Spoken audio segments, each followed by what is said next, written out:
I'm wearing a Santa collar. Santa Clarita Diet. Is that what that show's called? Film show's called? Yeah, Santa Clarita Diet with the zombies, yeah. I'm wearing a Santa Collar t-shirt, which is the town from Lost Boys, because that shit's amazing.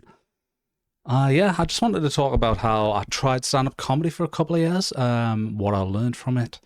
It's an experience, as a budding failed comedian. I'm 38 now, so when I was like 23, 24, I decided, hey, I want to do stand-up comedy, but not for like the legit good reasons that you should want to do stand-up comedy. It was more like some girl who I really fancied. She said, I went to see some stand-up comedy last night and it was like boring as fuck. And she was like, you're funnier in conversation than these guys were on stage. You should try that. And I thought, yes, I will do anything if it helps me gain access to your untanned areas. So of course I'll give it a go. As you can imagine, I was fucking terrible in the beginning. As are most people the first time they do anything, but especially like stand-up comedy. It's such a completely separate skill set from being funny. So being able to like be witty in the moment and like maybe draw parallels between things that exist in the moment is very different than being able to write that into like a cohesive set that like makes sense and has purpose and, has the correct fucking like beats to the punchline that you kind of require. And it's that kind of like thing of, doesn't matter what the stand-up is that you watch outside of like 2 or 3 very niche comedians, like maybe someone like Ross Noble, most of what you see is rehearsed and practiced, It might not be rehearsed in the sense of they've spent time in that fucking room alone practicing or whatever, but like they'll have been to clubs. They might have even, for some of the big acts, like they tour the full year and then it's at the end of the year that they'll film like the special and things like that. So yeah, I did have no history of writing. I thought, I'll just fucking write some jokes then. And I had nothing. Like, I can't even remember what my first jokes were. I think it was something to do with the fact that I'm called Ben and I'm not called Benjamin. And it was like something about, because my dad couldn't spell the name Benjamin and because he never wanted a son, he wanted a dog. It was like really basic shit, puerile stuff. So I did like my very first gig, which was like a new act of the year competition, which typically for like a new act of the year competition, that's not what you should be going for your first gig. That's something that when you've been doing stand-up for a little while, you go to prove that you're like kind of the best of amateur stand-ups and are probably arguably ready for like the next stage up, like which would be, potentially like paid work and like open spots and things like that. So yeah, that was my first ever gig and I got a few pity laughs and they give us an honourable mention for a completely not awful first gig, like it was your first gig, it wasn't too bad for your first gig, like you weren't horrendous. They were being kind. I was pretty fucking horrendous. But then that like kind of bolstered my fucking ego a bit, you know what I mean? Like boosted us up. I thought, yes, I can do this. I can definitely do this. I will do this now. So then I started taking on other gigs anywhere I could get it, just in my local area in Newcastle. I would just be like, yeah, any open mics. And then I started doing open mics and then I started having terrible gigs thereafter because I started to learn very quickly that my material sucked and I need to get better at writing. Fortunately, I don't know why. I don't know if it was hubris. I don't know if it was just the naivety of youth or whatever it was. I just really wanted to see the untanned areas on this last. I just kept writing material and started to get bit by bit better over time. I even did like a comedy song where I was like playing guitar and singing a song about sexually disappointing women. Not women who are sexually disappointing. I'm not sure that, well, actually, yeah, they probably do exist a little bit. Not many though. And then the song was more about me sexually disappointing women. So I thought I'd turn me on to comedy. So they always say, write what you know. So I wrote a song about sexually disappointing women. Not women who are sexually disappointing. I don't think those exist. I'm usually just happy to be having sex. Yeah, so the song's called Unrequited Love. I hope you like it.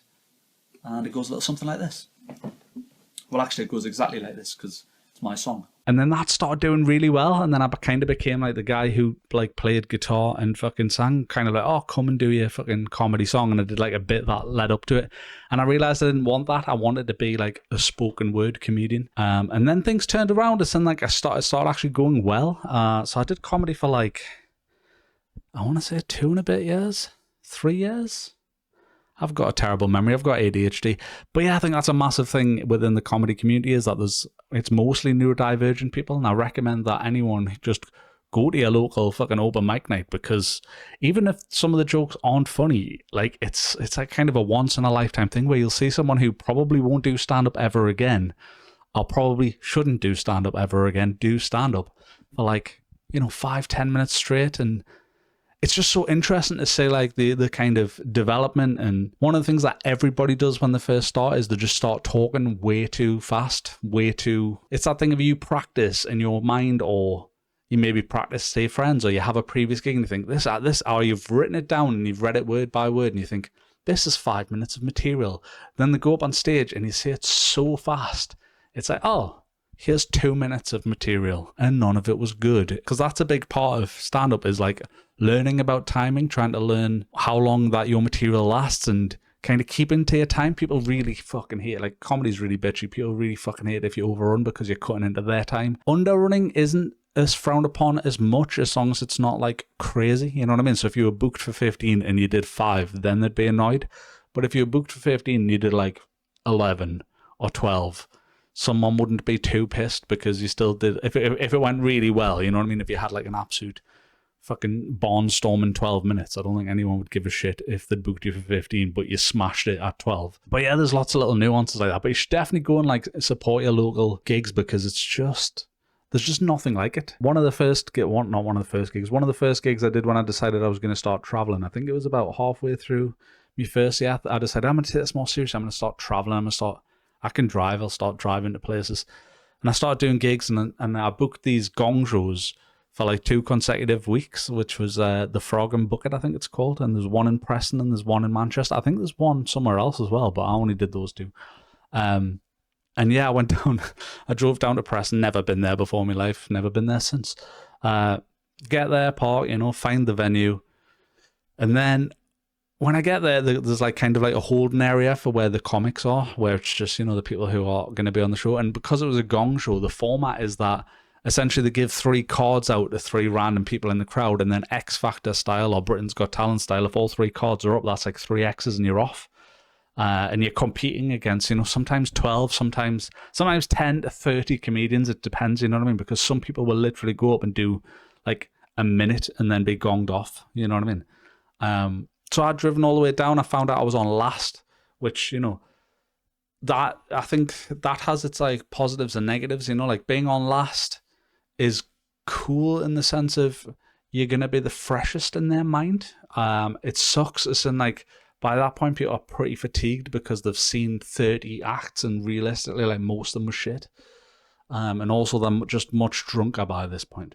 And I wasn't experienced enough for this gig, really, the first time that I did it. Like, I just didn't have enough hours under my belt. I'd just written new material, and I just didn't know it well enough. So I remember I was talking to this female comedian before the show started. Actually, she went on to be someone. Is it Fern Brady?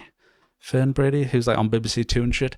Anyway, she was meant to be on before us, and she was already like quite established, and like it was like the the comedy club was called the Frog and Bucket. The gong show was called Beat the Frog, because obviously you beat the frog, you won the gong show, and you're trying to last the 5 minutes. So she'd won this show a few times, and if you win it, you would get an open spot at another show where you'd get like a 10-minute spot instead of a 5-minute spot.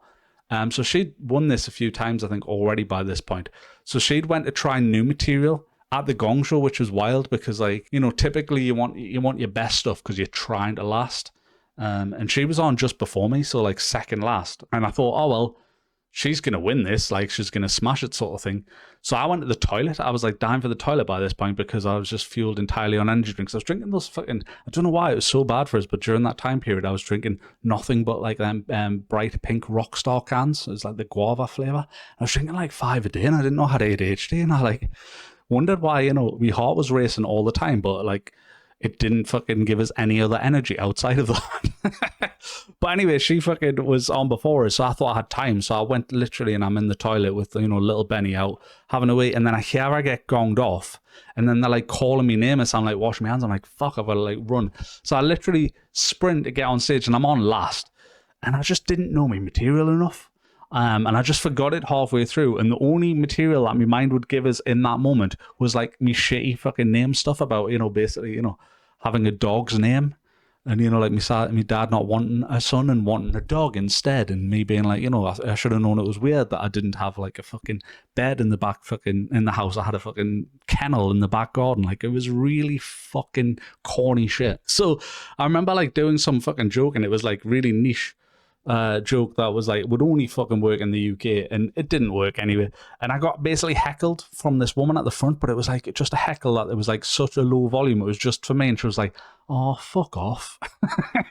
And when she said that, I was kind of like, and then all 3 cards were up and I was gonged off, which was, you know, that was a pretty fucking thoughtful drive, because the drive from like Newcastle to fucking Preston's like about 3 hours. So it's like, you know, I drove down for 3 hours, stood around for 2 hours, and then had like a fucking 3-hour drive just to contemplate everything I fucking did wrong. And weirdly, I didn't quit then. Like, you just, like, there's moments where I just think like, wow, like if it was current me, I'd be like, fuck this shit. Current me would be like, no way, this is not worth it at all. But for some reason, like, I am touched, but obviously, like, I was extra fucking touched in the head at this point. And I thought, yeah, I'll go back to do the one the following week, which is at the same club or the same company. It's like Another Frog and Bucket, but the one in Manchester. I had that booked for the following Monday. So I was like, well, I'll just go and do that. And weirdly, I won that one, which was strange. Like, I think I'd learned, one of the things I'd learned is that, you know, obviously being on last means you're the freshest in their mind. And then one of the things I'd noticed when I was watching the show happen this time was like, people who weren't responding to people in the crowd being drunk or heckling or anything, like people who just, because you knew a lot of the time, like when you're doing a bit of material and someone heckles you, because this is one of the things I think people don't really know about heckling. Heckle videos are amazing. Don't get us wrong. We all love heckle videos.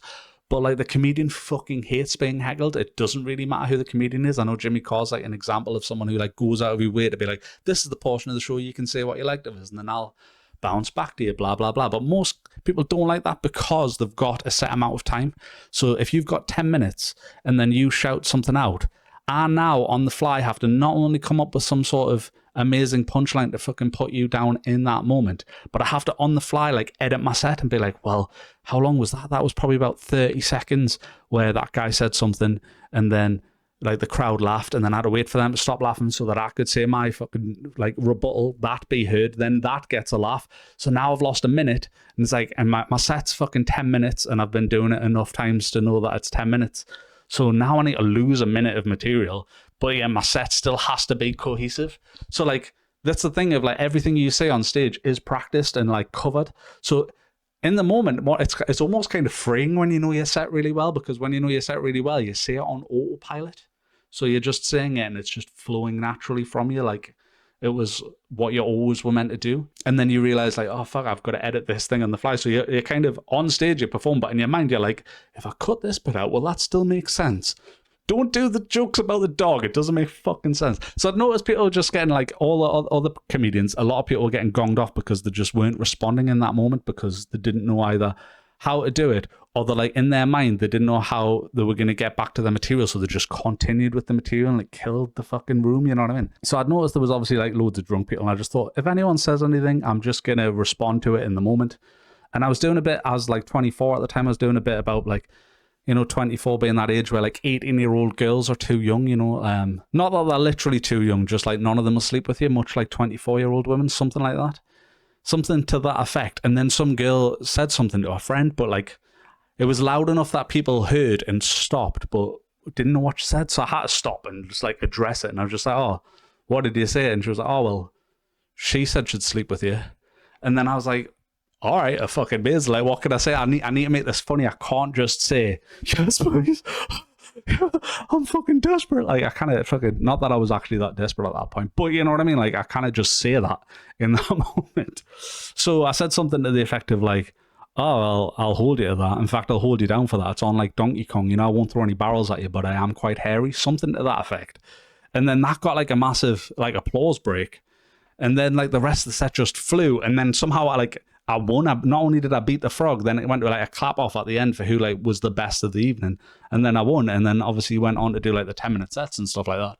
But that was probably the best gig that I had, and I've had a lot of good gigs to be fair. But one of the like kind of crushing things about stand up is that no matter kind of what anyone tells you, like I say, Fern Brady, she's fucking made it now, and she's fucking fantastic, don't get us wrong. But like, that was 15 years ago. You know what I mean? When I was like 24. Is that right? Yeah, pushing 15 years ago. It's taken her 15 years to get to that point. It takes most comedians 10 plus years. Like, that is really standard in the industry. So like, even if you're really funny, even if people fucking like you and you do well and start having good gigs, it's still like, it's a really long fucking slog to get there. Like, a lot of the people who you think are overnight sensations have been doing it for like literally a decade.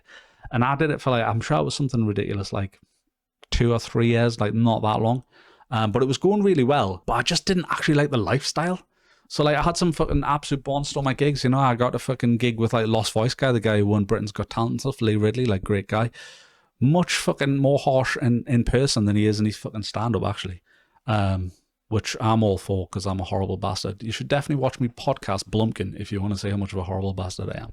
But yeah, like once in a lifetime opportunity, or once in a lifetime experience rather, like fucking amazing. But the lifestyle's so fucking like lonely, and it's so fucking demanding as someone who works. So like, working full time, it was like any holiday that I had for those 2 or 3 years, I was using it on gigs. Do you know what I mean? And like, all my holiday, I'd be like, because sometimes you'd be like, I've got to be at this place and I've got to get there for 6 or 7. And where I live, it's going to take us 2 or 3 hours to get there. I'm going to have to use like half a day's holiday. And then most of the gigs aren't paid for, especially in the beginning, obviously. And then even when you start getting paid, like there was some gigs where I was paid like 50, 60 quid, which is pretty fucking good going for like 2, 3 years. But like, that didn't even cover petrol. Do you know what I mean? And then the big one was like, I'll just start seeing a girl at the time who like, it was just like, do I want to give up every like Thursday, Friday and Saturday, or do I want to stay in with my girlfriend and have sex? You know what I mean? As like a 25-year-old man or whatever. And I chose the fucking, you know, the former, or the latter rather. I chose the latter, and it's like, I don't actually regret that decision, because I just think the odds of making it are so fucking slim, and then you just have to give up so much to fucking do that. And I just wasn't willing to give all that up. And I know a lot of people will be like, give what up? Like, you know, but like for me, it's like a lot of lonely. If you love driving and you love travel, I think you're probably great. I fucking hate travel. Like, I cannot do trains. I cannot do buses, because I just hate people. I just hate, like, like all people fucking annoy us essentially in public because of my ADHD and possible autism. So it was always driving, and then I don't enjoy driving even, because when I'm driving, I'm still on fucking edge, where I'm just like, this would be great if it wasn't for all these other people. Do you know what I mean? And then also, like I said, there was like some nights where it would be like, oh, that's an amazing night. And then the high wears off after 20 minutes, and you're like, oh, I've still got like another 2 hours driving. And then the antithesis of that is, if you have like a fucking terrible night, is like, oh, now I've got 3 hours to think about everything I should have done, you know what I mean? Which 9 times out of 10 is that I should have just dropped my material and started talking to the individual. But yeah, once in a lifetime opportunity, not necessarily for me. But yeah, I just thought it was an interesting story. So yeah, that's your whack.